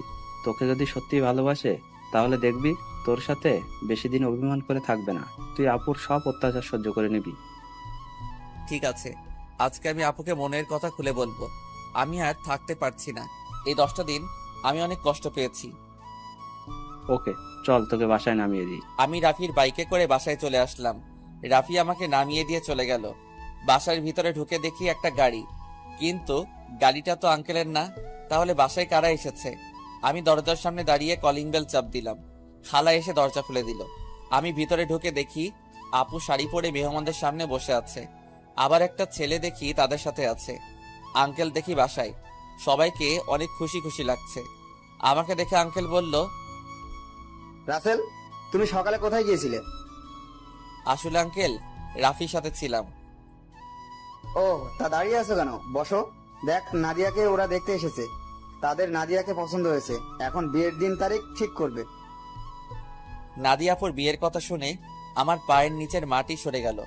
এখনই সবার সামনে বলতে ইচ্ছে করছে, নাদিয়াপু তুমি বিয়েটা করো না। আমি তোমাকে ছাড়া থাকতে পারবো না। আমি তোমাকে অনেক ভালোবেসে ফেলেছি, কিন্তু সেটা আর বলতে পারছি না। তাদের দেখে বোঝা যাচ্ছে তারা এই বিয়েতে অনেক খুশি। সবচেয়ে বড় কথা হলো আপুকেও দেখি অনেক খুশি। তাদের এই খুশির মাঝে আমার ভালোবাসার কথা বলতে পারবো না। আমি চাই না আমার কারণে তাদের খুশি নষ্ট হয়ে যাক। আর ছেলেটা দেখতে অনেক সুন্দর, আপুর সাথে ভালো মানাবে। আমি নিজের কষ্ট চেপে রেখে তখন আমি বললাম, তাহলে তো অনেক ভালো, তোমরা যেটা ভালো মনে করো। তোর কি ছেলেকে পছন্দ হয়েছে? ওনাকে পছন্দ না হওয়ার কি আছে? দেখতে অনেক সুন্দর, আপুর সাথে ভালো মানাবে। তাহলে আমরা বিয়ের দিন তারিখ ঠিক করতে পারি। তারপর তারা বিয়ের দিন তারিখ ঠিক করলো। আগামী শুক্রবার আপুর বিয়ে। আমি আর তাদের মধ্যে না থেকে নিজের রুমে চলে আসলাম। দরজা আটকে দিয়ে অনেক কান্না করতে লাগলাম। জীবনে কোনো মেয়েকে ভালোবাসি নাই, এই প্রথম একজনকে ভালোবাসলাম, কিন্তু তাকে আর বলতে পারলাম না। বলার আগেই তার বিয়ে ঠিক হয়ে গেল। হঠাৎ আমার মোবাইলটা বেজে উঠলো। দেখি রিয়া ফোন দিছে। আজকে এতদিন পরে রিয়া আজকে ফোন দিছে। চোখের পানি মুছে ফোনটা রিসিভ করলাম। কিরে, কেমন আছিস? আছি কোনো রকম। তুই কেমন আছিস? আমি আলহামদুলিল্লাহ ভালো আছি। মামা মামি তারা কেমন আছে? সবাই ভালো আছে, কিন্তু তোর কথা কেমন জানি লাগছে। কি হয়েছে তোর? আমার তো কিছুই হয়নি। তুই মনে হয় আমার থেকে কিছু লুকাচ্ছিস। বল, কি হয়েছে তোর? বলতে পারি, কিন্তু তুই আমাকে কথা দিতে হবে। তুই কাউকে কিছু বলবি না। ঠিক আছে, বলবো না। এবার বল। তাহলে শোন, রিয়াকে সবকিছু খুলে বললাম। এটা তুই কি বলছিস? আমি ফুপা ফুপির সাথে কথা বলি? না রে, তারা শুনলে অনেক কষ্ট পাবে। তারা এই বিয়েতে অনেক খুশি। তাহলে তুই কষ্ট পাচ্ছিস কেন? আমি কষ্ট পেলে কিছু হবে না। আমি চাই না আমার কারণে তাদের আশা ভরসা সব নষ্ট হয়ে যাক। তুই কি পারবি আপুকে ভুলে থাকতে? আমাকে ভুলে থাকার চেষ্টা করতে হবে। এই বিয়েতে আপু রাজি আছে। তাহলে আপু যখন তোকে ভালোবাসার কথা বলেছে তখন রাজি হসনি কেন? তখন তো আমি আপুকে ওই চোখে দেখি নাই, আমার বড় বোনের মতো দেখেছি। আর আঙ্কেল আন্টি এবং সমাজের কথা চিন্তা করে আপুকে মানা করে দেই। তখন যদি রাজি হতি তাহলে আজকে আর এত কষ্ট পেতে হতো না। এখন তুই কি করবি? এখন আমি আপুকে ভুলে থাকার চেষ্টা করব। আপুর বিয়ে হয়ে গেলে আঙ্কেল আন্টি একা হয়ে যাবে। তাই আমি চাই বাকিটা জীবন তাদের সাথে পার করে দিতে। ঠিক আছে, তাহলে ভালো থাকিস। আর যা কিছুই করিস চিন্তা ভাবনা করে করিস। বাই। এই বলে রিয়া ফোন কেটে দিল। আমার চোখ দিয়ে আবার পানি পড়তে শুরু করলো। কান্না করতে করতে নিচে ঘুমিয়ে গেলাম। রাতে সবাই টেবিলে বসে খাবার খেতে লাগলাম। তখন আঙ্কেল বলল, রাসেল, আমি চাই নাদিয়ার বিয়ের সবকিছু তুমি করবে। ঠিক আছে আঙ্কেল। আরে রাসেল, তোমার চোখ দুটো লাল হয়ে আছে কেন? কি হয়েছে তোমার? আসলে আন্টি চোখে কি যেন পড়েছে, তাই লাল হয়ে গেছে। চিন্তা করবেন না, এমনি ঠিক হয়ে যাবে। আমি নাদিয়া আপুর দিকে তাকিয়ে দেখি এক মনে খাবার খেয়ে যাচ্ছে। আমি তার থেকে চোখ সরিয়ে হালকা খাবার খেয়ে রুমে চলে আসলাম। রুমে এসে দেখি মোবাইলটা বাজতে আছে। হাতে নিয়ে দেখি রাফি ফোন দিছে। আমি রিসিভ করার পর রাফি বলল, কিরে, কেমন আছিস? আপুকে কি ভালোবাসার কথা বলেছিস? আমি ভালো আছি, আর আপুকে ভালোবাসার কথা বলতে পারি নাই। কেন, কি হয়েছে? আপুর বিয়ে ঠিক হয়ে গেছে, তাই আর আমার মনের কথা খুলে বলতে পারি নাই। কি বলছিস তুই? কোথায় বিয়ে ঠিক হয়েছে? ছেলের বাড়ি কোথায় সেটা বলতে পারবো না। ছেলেটা দেখতে অনেক সুন্দর। তুই আমাকে বাসার সামনে নামিয়ে দিয়ে যাওয়ার পর তারপর সব খুলে বললাম। এটা তুই কি বলছিস? তুই কি পারবি আপুকে ভুলে থাকতে? তুই একবার আঙ্কেল আন্টিকে কথাটা খুলে বল, আর না হয় আপুকে বল। না রে, আমি চাই না আমার কথা শুনে তারা কষ্ট পাক। এই বিয়েতে তারা সবাই খুশি আছে, আর নাদিয়া আপুও রাজি আছে। আঙ্কেল আন্টির কথা চিন্তা করে নিজেকে কষ্ট দিবি? তুই কি থাকতে পারবি? শোন, আঙ্কেল আমাকে রাস্তা থেকে তুলে এনে তাদের বাসায় ঠাঁই দিছে। তাদের মতো একটা পরিবার পেয়েছি। আমার মতো এতিম ছেলেকে নিজের ছেলের মতো দেখেছে। তাহলে আমি এই কথা বলি কেমন করে? আর নাদিয়া আপুকে আমি ভুলে যাব? কিছুদিন গেলে সবকিছু ঠিক হয়ে যাবে। তুই মানুষ না রে, তুই একটা ফেরেশতা। তোর মতো বন্ধু পাওয়া ভাগ্যের ব্যাপার। ঠিক আছে, ভালো থাকিস। কালকে থেকে বিয়ের সবকিছু আমাকে করতে হবে, আজকে আঙ্কেল বলেছে। ওকে, ভালো থাকিস। আল্লাহ হাফেজ। এই বলে রাফি ফোন কেটে দিল। আমি নিজেকে যতই শক্ত রাখার চেষ্টা করি, কিন্তু আমি তা পারছি না। বারবার আপুর চেহারাটা চোখের সামনে ভেসে আসছে। আর কিছু না ভেবে ঘুমিয়ে পড়লাম। সকালে ঘুম থেকে উঠতে দেরি হয়ে গেছে। আজকে আমাকে কেউ ডাকতে আসে নাই। মনে হয় কাজে কামে বিজি সবাই। আমি বিছানা থেকে নেমে ওয়াশরুমে চলে গেলাম।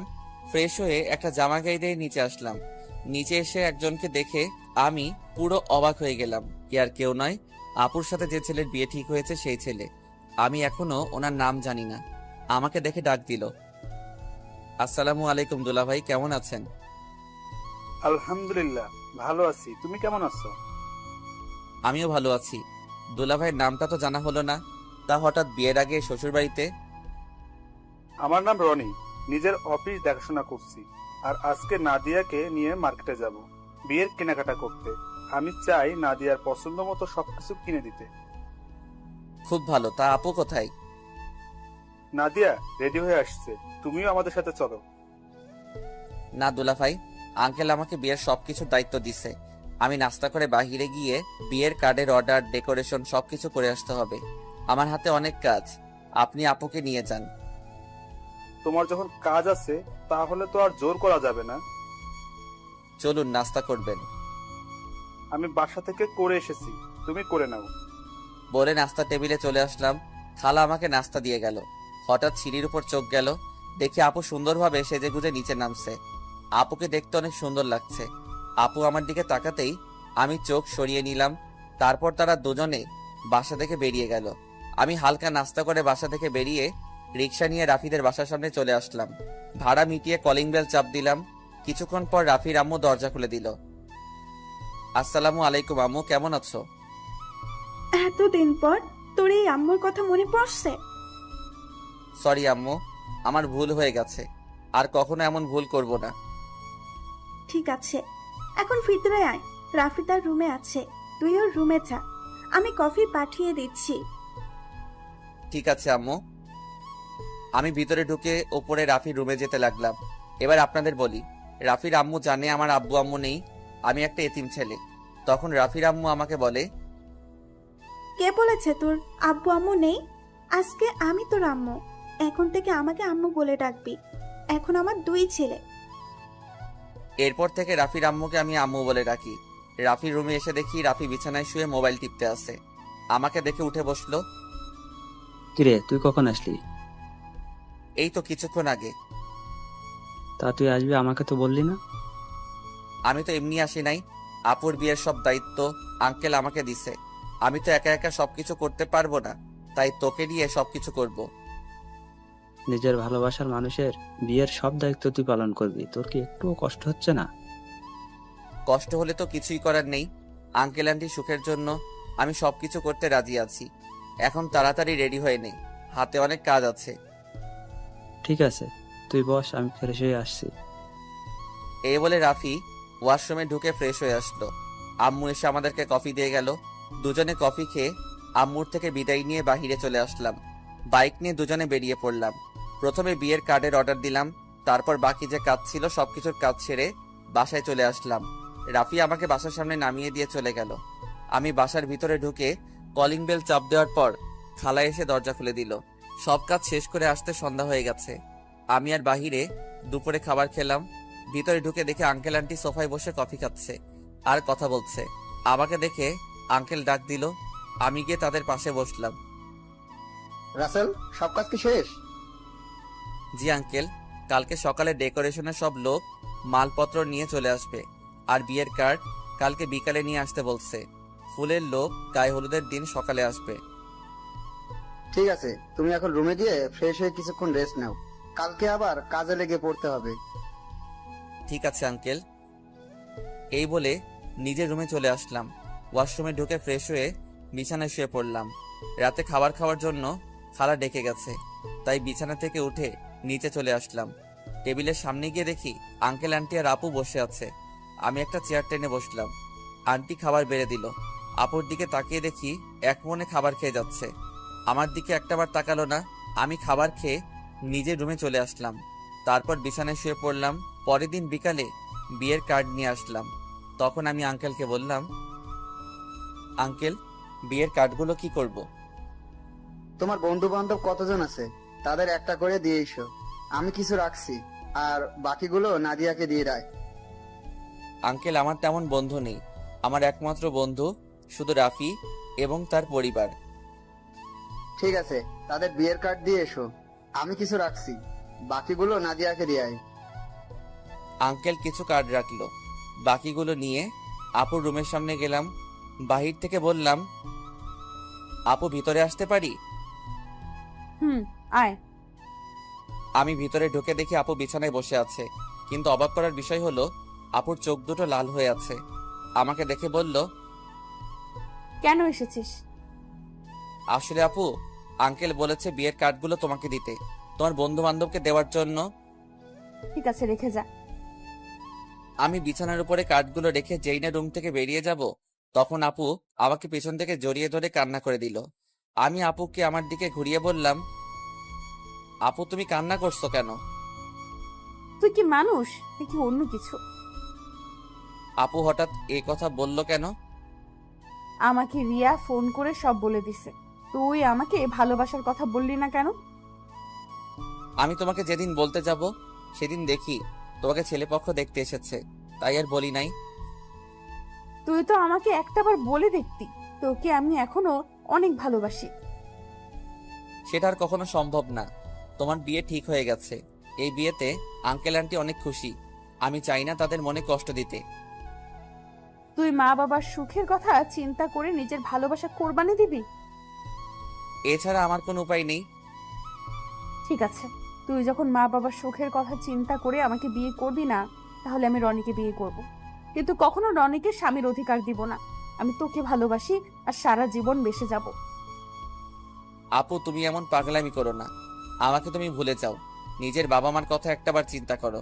তোমার এই বিয়েতে তারা অনেক খুশি। তুই আমার রুম থেকে বেরিয়ে যা। যে ছেলে নিজের ভালোবাসার মানুষকে অন্য ছেলের হাতে তুলে দিতে রাজি আছে, সে কখনো কাউকে ভালোবাসতে পারে না। আমি আর কোনো কথা না বলে নিজের রুমে চলে আসলাম। নিজের চোখ দিয়ে 2 ফোঁটা পানি পড়ে গেল। আপু আমি তোমাকে অনেক ভালোবাসি। তুমি যদি আমার জায়গায় হতে তাহলে তুমি তাই করতে। আমার কিছু করার নেই। দেখতে দেখতে বিয়ের দিন চলে এসেছে। আপুর বিয়েতে সবাই এসেছে। আজকে আপুর গায়ে হলুদ। আপুকে স্টেজে আনা হয়েছে। এক এক করে সবাই আপুকে হলুদ লাগাতে লাগলো। আমি একটু দূরে দাঁড়িয়ে দাঁড়িয়ে দেখতে লাগলাম। হলুদ শাড়িতে আপুকে অনেক সুন্দর লাগছে, যেন একটা পরী সামনে বসে আছে। রিয়া আমার সামনে এসে বলল, কি রে, এখানে দাঁড়িয়েছিস কেন? এমনি দাঁড়িয়ে আছি। তুই কি মনে করছিস আমি কিছু বুঝি না? এখনো সময় আছে, তুই মামা মামিকে সবকিছু খুলে বল। না রে, আমি চাই না তাদের মনে কষ্ট দিতে। তোর কি কষ্ট হচ্ছে না? আমি চুপ হয়ে গেলাম। মনে মনে বললাম, আমার ভিতরটা ফেটে যাচ্ছে, কিন্তু আমি এখন কি করব? আমাকে চুপ থাকতে দেখে রিয়া আবার বলল, কি রে, কথা বলছিস না কেন? আমার ভালো লাগছে না, তুই আমাকে একটু একা থাকতে দে। রিয়া আর কোনো কথা না বলে চলে গেল। হঠাৎ আঙ্কেল আমার সামনে এসে বলল, কি ব্যাপার রাসেল, তুমি এখানে দাঁড়িয়ে আছো কেন? যাও নাদিয়াকে হলুদ লাগিয়ে দিয়ে আসো। যাচ্ছি আঙ্কেল বলে স্টেজে উঠে নাদিয়া আপুর সাথে বসলাম। আপু আমার দিকে করুণ চোখে তাকালো। আমি একটু হলুদ আপুর গালে লাগিয়ে দিলাম। তারপর মিষ্টি আপুর মুখের সামনে ধরলাম, কিন্তু আপু খাচ্ছে না, আমার দিকে তাকিয়ে আছে। তখন আন্টি বলল, কিরে নাদিয়া, রাসেল তোর মুখের সামনে মিষ্টি তুলে রাখছে, তুই খাস না কেন? আন্টির কথা শুনে আপু হালকা একটু মিষ্টি খেলো। তারপর আপু আমাকে একটু মিষ্টি খাইয়ে দিল। আমি আর বসে না থেকে ছাদে চলে গেলাম। অনেক কষ্টে আপুর সামনে চোখের পানি আটকে রেখেছি। ছাদের কিনারে দাঁড়িয়ে কান্না করতে লাগলাম। আজকে রাতটা পার হলে কালকে আপুর বিয়ে হয়ে যাবে। নিজের চোখের সামনে কিভাবে দেখবো আপুর বিয়ে? আমার চোখের পানি কোনো বাধা মানছে না, অঝোর ধারায় পানি পড়তে লাগলো। ছাদে কতক্ষণ ছিলাম বলতে পারবো না। আমার একটা জিনিস কিছুতেই মাথায় ঢুকছে না। রাফিকে আজকে গায়ে হলুদে দেখলাম না। ও কোথায়? আমাকে তো বলছে সন্ধ্যার পর চলে আসবে। আম্মু আব্বু তারা এসেছে, কিন্তু তাকে দেখলাম না। পকেট থেকে মোবাইলটা বের করে রাফিকে ফোন দিলাম, কিন্তু তার মোবাইল বন্ধ বলছে। আমি আর কিছু না ভেবেই নিচে নামতে যাব, হঠাৎ ছাদে কারো আসার শব্দ পেলাম। নিচের দিকে তাকিয়ে দেখি আপু ছাদের দিকে আসছে। আপু আমাকে দেখে হাত ধরে টেনে ছাদের কিনারে নিয়ে আসলো। তখন আপু বলল, নিজেকে এত কষ্ট দিচ্ছিস কেন রাসেল? এখনো সময় আছে, তুই আব্বু আম্মুকে সবকিছু খুলে বল। তুই যদি বলতে ভয় পাস তাহলে আমি বলি।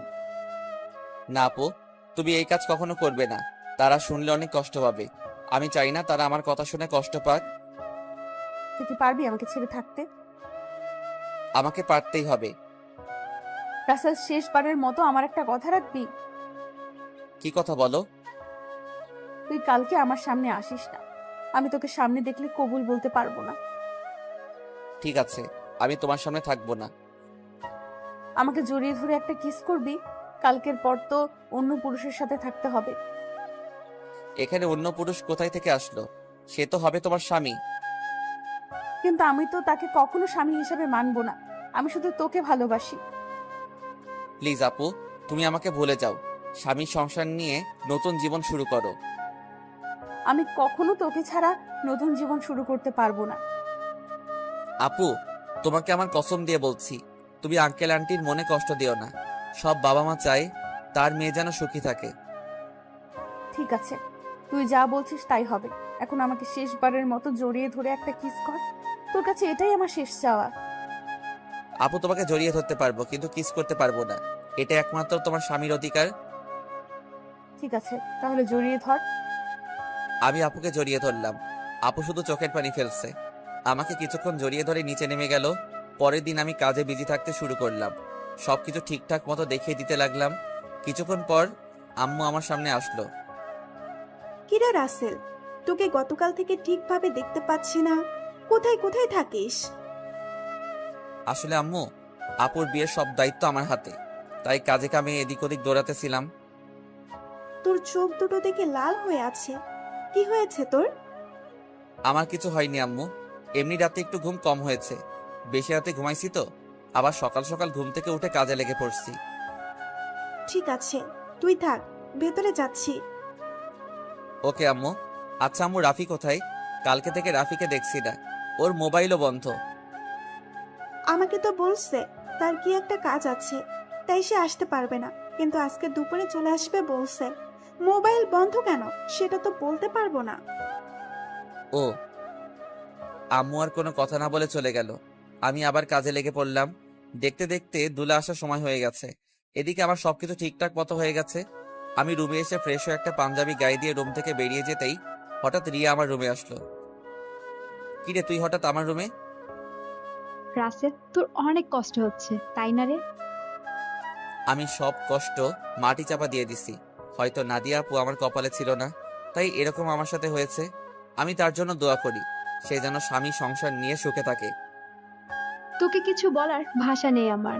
তুই আসলে মানুষ না, তুই একটা ফেরেশতা। ঠিক আছে, দুলা আসার সময় হয়ে গেছে, এখন বাহিরে যেতে হবে। চল দুজনে একসাথে যাই। ঠিক আছে, চল। আমি আর রিয়া রুম থেকে বেরিয়ে গেটের সামনে গেলাম। দেখি জামাই চলে এসেছে। আমি জামাইকে দেখে অন্যদিকে চলে গেলাম। সবাই জামাইকে নিয়ে ভিতরে ঢুকলো, তারপর স্টেজে নিয়ে বসালো। কিছুক্ষণ পর নাদিয়া আপুকে নিয়ে আসলো। আজকে আপুকে লাল বেনারসিতে অনেক সুন্দর লাগছে। আপুকে জামাইয়ের সাথে বসানো হলো। তারপর চারদিকে তাকাতে লাগলো, হয়তো আমাকে খুঁজতে আছে, কিন্তু আমি লুকিয়ে লুকিয়ে তাকে দেখছি। কিছুক্ষণ পর কাজী এসে বিয়ে পড়াতে লাগলো।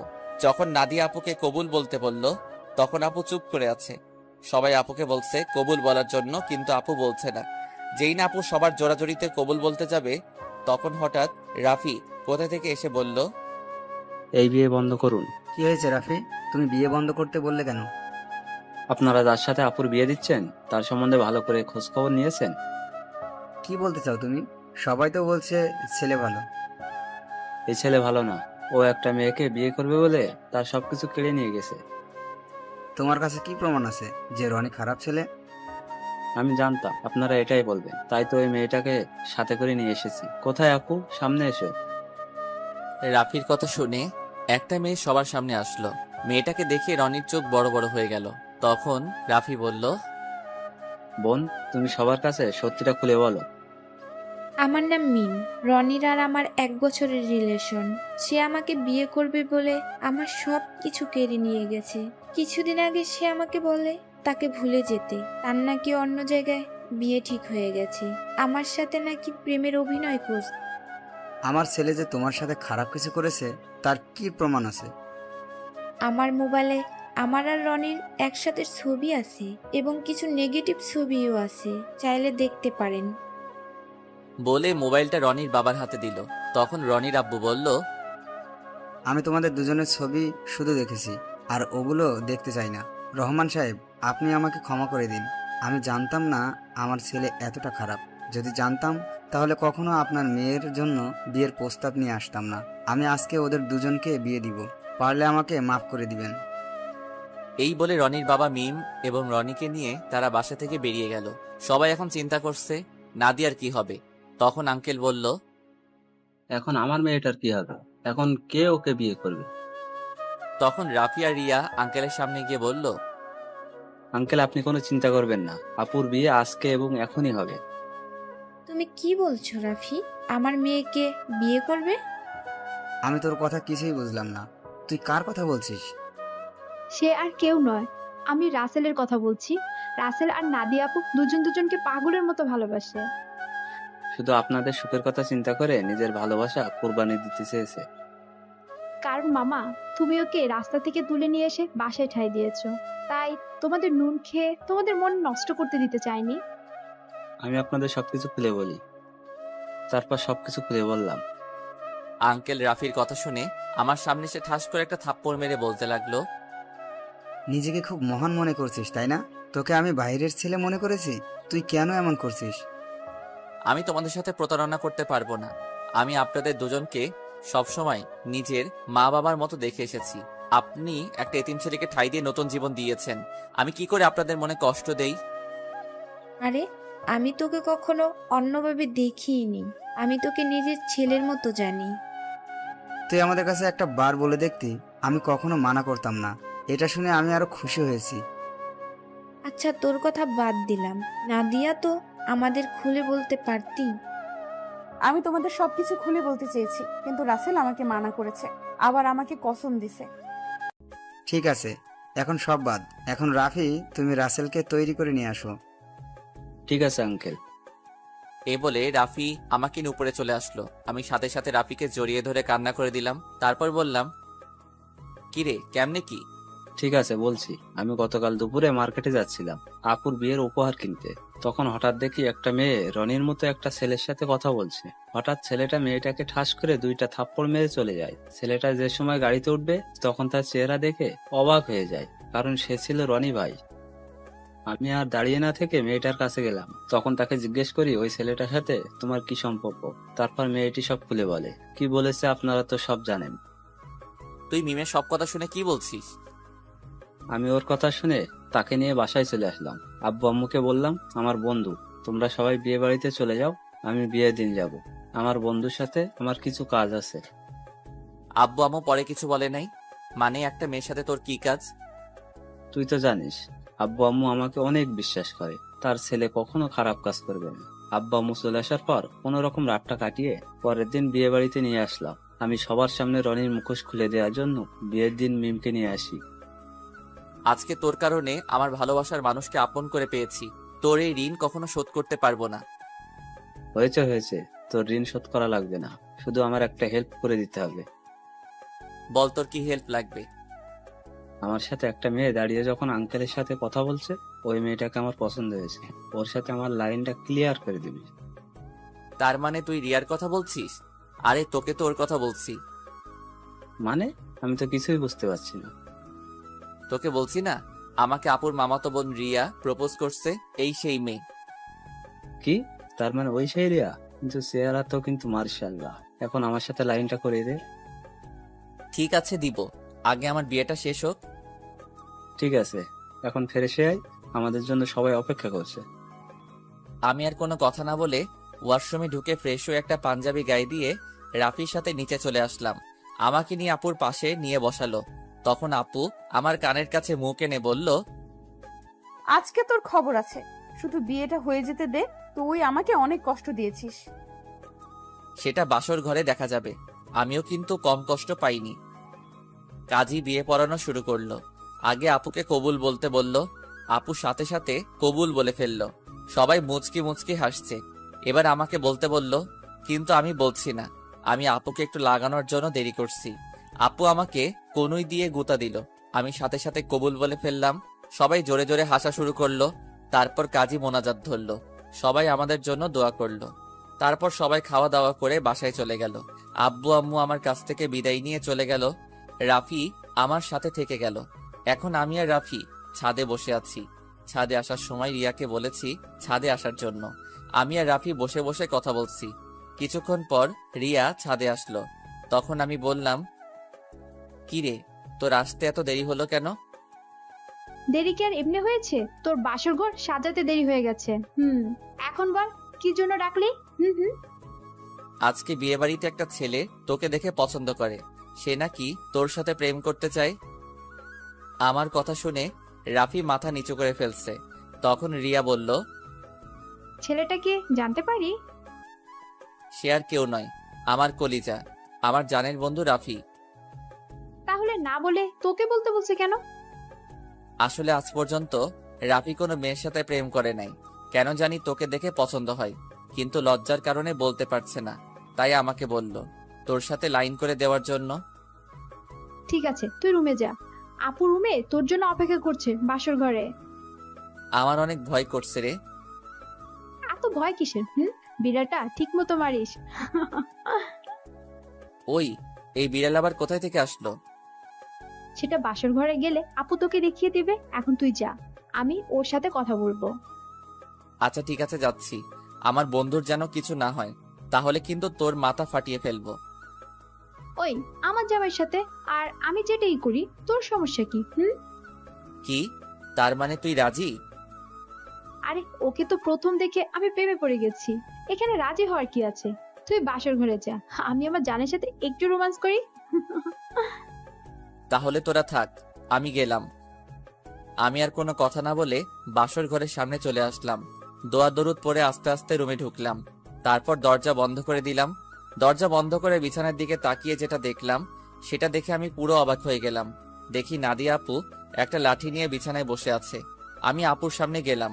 তখন আমি বললাম, আপু তুমি লাঠি নিয়ে বসে আছো কেন? ঠাস করে একটা বাড়ি মেরে দিল। তখন আমি বললাম, তুমি আমাকে মারলে কেন? প্রথমে আপু বললি কেন? আপুকে আপু বলবো না তো কি বলবো? আবার ঠাস করে আরেকটা বাড়ি মারলো। তখন নাদিয়া বলল, আর একবার যদি আপু বলে ডাকিস তাহলে তোর মাথা ফাটিয়ে দেব। এখন থেকে আমার নাম এবং তুমি করে বলবি। তুমি করে তো সব সময় বলি, কিন্তু নাম ধরে কিভাবে বলবো? তুমি তো আমার থেকে বড়। কারণ এখন আমি তোর স্ত্রী, আমাকে নাম ধরে ডাকবি। ঠিক আছে, এখন থেকে নাম ধরে ডাকবো। তো এতক্ষণ কোথায় ছিলি? তোর আসতে এত লেট হলো কেন? আগে বলো, তুমি আমাকে তুই করে বলছো কেন? আমি তোমার স্বামী, আমাকে তুমি করে বলবে। ঠিক আছে বলবো, এখন বল আসতে দেরি হলো কেন? তাহলে শোনো। তারপর রাফি আর রিয়ার কথা খুলে বললাম। সেটা তো খুশির খবর। আজকে রাফির জন্য তোমাকে আমি আপন করে পেয়েছি। ও না থাকলে এতক্ষণ আমাকে বাসর ঘরে রনি থাকতো। ঠিকই বলেছ, ওর মতো বন্ধু পাওয়া ভাগ্যের ব্যাপার। ঠিক আছে, এখন উঁচু করে আসো, 2 রাকাত নফল নামাজ আদায় করতে হবে। করব, আগে আমাকে একটা কথার উত্তর দাও। বিয়ের আগে তোমাকে দেখছি সব সময় কার সাথে যেন হেসে হেসে কথা বলতে। তুমি কার সাথে কথা বলতে? নাদিয়া আমার কথা শুনে হাসতে হাসতে বলল, আরে পাগল, এটা আমি অভিনয় করছি। আমি তোমার সামনে মোবাইল নিয়ে অন্য ছেলের সাথে কথা বলার অভিনয় করছি এবং তোমাকে এড়িয়ে চলছি। তুই এগুলো সহ্য করতে না পেরে যেন আমাকে ভালোবাসার কথা বলিস, কিন্তু হাদারাম তুমি আমাকে কখনোই বলো নাই। কিছুদিন পর যখন তোমার রিয়াকশন দেখলাম না, তারপর ওই ছেলেকে বিয়ে করতে রাজি হয়ে যাই। তারপর কি হলো তুমি তো জানো। আমারটার কি শুনবে? সব তো তুমি জানতে পেরেছ। এখন চলো দুজনে অজু করে আসি। ঠিক আছে চলো। আমি আর নাদিয়া ওয়াশরুমে ঢুকে অজু করে 2 রাকাত নফল নামাজ আদায় করে খাটে গিয়ে বসলাম। তখন নাদিয়া বলল, আজকে তোমার ভালোবাসা দিয়ে আমার সব কষ্ট দূর করে দাও। তোমার কষ্ট দূর করলে আমার কষ্টগুলো দূর করবে কে? আমিও তোমার সব কষ্ট দূর করে দেব ভালোবাসা দিয়ে। ঠিক আছে, তাহলে মিশনে নেমে পড়ি। আমার তো আর সহ্য হচ্ছে না। বাবা, আমার সিনিয়র জামাইয়ের দেখি সহ্য হচ্ছে না। আসো। তারপর আর কি, নাদিয়ার উপর ঝাঁপিয়ে পড়লাম। তারপর হারিয়ে গেলাম সাগরের বুকে। এখন আমি আর নাদিয়া সবসময় কলেজে যাওয়া আসা করি। রিয়া আর রাফির প্রেম ভালোই চলছে। তাদের পড়ালেখা শেষ হলে বিয়ে হবে। আমি আমার সিনিয়র আপুর ভালোবাসা পেয়ে অনেক সুখে আছি।